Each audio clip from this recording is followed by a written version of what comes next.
जहां प्रेम है वहां आनंद ही आनंद है। और यदि परिवार में सब अपनी जिम्मेदारी निभा करके सब एक दूसरे के हृदय की भावना को समझकर जीते हैं, वो घर स्वर्ग होता है।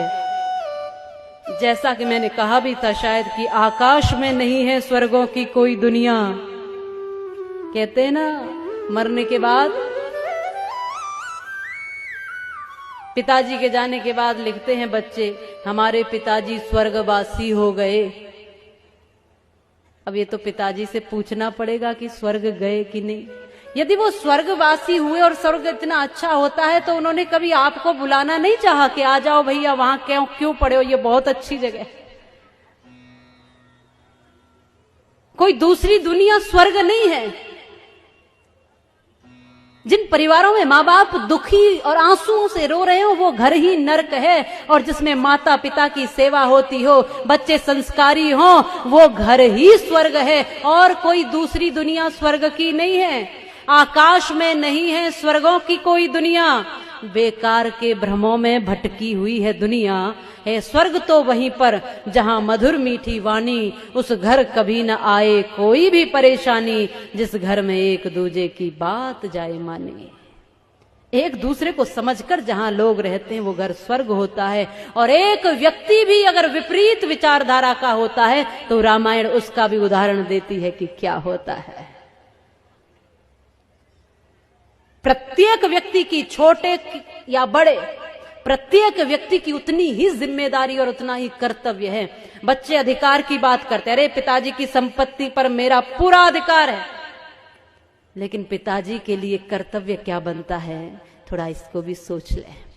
और बड़े भी ऐसा करते हैं,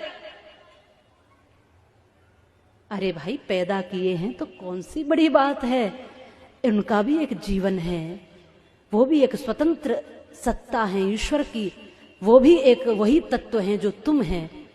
इसलिए छोटा हो ये सोच करके उसको छोटा नहीं समझना है। प्रत्येक व्यक्ति ईश्वर का अंश है। हो सकता है कि बड़े लोग कुछ दिन पहले इस दुनिया में आ गए हैं, बच्चे थोड़े दिन बाद इस दुनिया में आए हैं, बस उतना ही तो अंतर है, समय का अंतर है बस।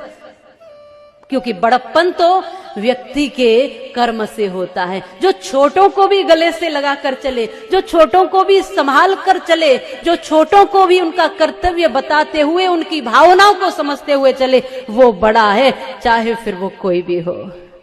इसलिए हम सबको एक दूसरे की भावना से जुड़ करके अपना घर मंदिर बनाना है, अपना घर स्वर्ग बनाना है।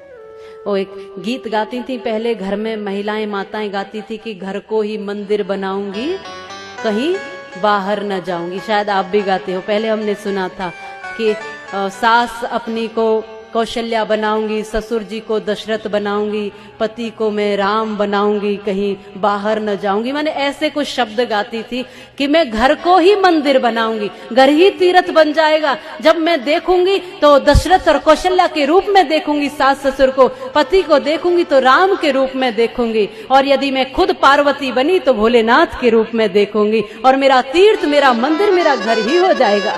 फिर बाहर जाने की जरूरत क्या है मुझे, जब घर ऐसा हो जाए। ऐसा माताएं गाती थी। उनके सामान्य शब्दों में कितनी गहराई छुपी होती थी। आज हम घरों को नर्क बना रहे हैं। क्या बना रहे हैं? घरों को नर्क बना रहे हैं, स्वर्ग नहीं बना रहे। ये सोचना आपका काम है।